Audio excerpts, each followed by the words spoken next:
Oke, tapi kenapa sampai hari ini Gibran belum menyatakan diri secara publik begitu ya, Mas Toto, untuk keluar dari PDI Perjuangan? Apalagi yang ditunggu? Mungkin berharap dipecat ya. Dramanya itu kan mungkin terasa lebih bisa dikapitalisasi. Kalau kita lihat dari beberapa kejadian manuver politik dipanggil oleh PDI Perjuangan kan dikapitalisasi. Dan kita tahu sebagian masyarakat kita ini senang dengan cerita-cerita terzolimi. Tapi kalau saya lihat Hmm, teman-teman PDI Perjuangan juga sudah cukup cerdas. Tidak ada yang hmm, berkomentar, tidak ada yang bersuara keras karena menyadari ada permainan persepsi di situ. Dan bukan tidak mungkin bahwa kemudian Gibran tidak dipecat dalam konteks ini dan jadi menarik ketika kemudian faktanya bahwa kalau tidak dipecat pilihannya Gibran mengundurkan diri dan mungkin Mas Bobi akan mengundurkan diri atau kemudian koalisi Indonesia Maju memajukan cawapres seorang kader PDI Perjuangan. Saya pikir akan banyak permainan politik yang menarik di sini, tetapi faktanya bahwa kedua belah pihak ini sudah mengambil sikap yang berbeda itu pasti. Tapi apakah kemudian akan logikanya linier dipecat ya. dan seperti kejadian-kejadian sebelum, saya kok meyakini malah akan ada kejutan-kejutan dari sisi ini.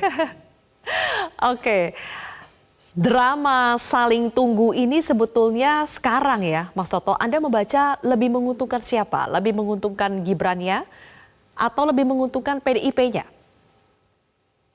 Apanya nih yang menguntungkan? Kondisinya atau apanya sebetulnya? Soal saling tunggu, Gibran menunggu untuk dipecat, kemudian PDIP menunggu Gibran untuk mengundurkan diri. Sebetulnya situasi yang tidak jelas sekarang lebih menguntungkan Gibran atau lebih menguntungkan PDIP?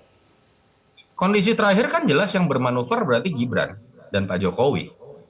Kecuali mereka sudah kemudian mengundurkan diri dengan aturan yang ada begitu ya, dan kemudian menempatkan Gibran menjadi kader Golkar.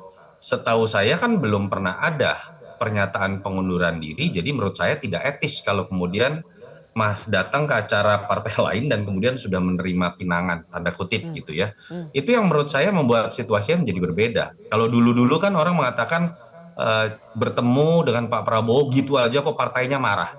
Kalau ini kan situasinya terbalik, bahwa tidak ada kemudian pengunduran diri, tapi kemudian sudah menyatakan diri dan datang ke acara-acara yang menempatkan dia untuk dimajukan oleh partai lain. Jadi mhm. dalam konteks ini terlihat sebenarnya yang sedang bermanuver dan berpolitik adalah Gibran, dan sulit untuk tidak dikaitkan dengan Pak Jokowi.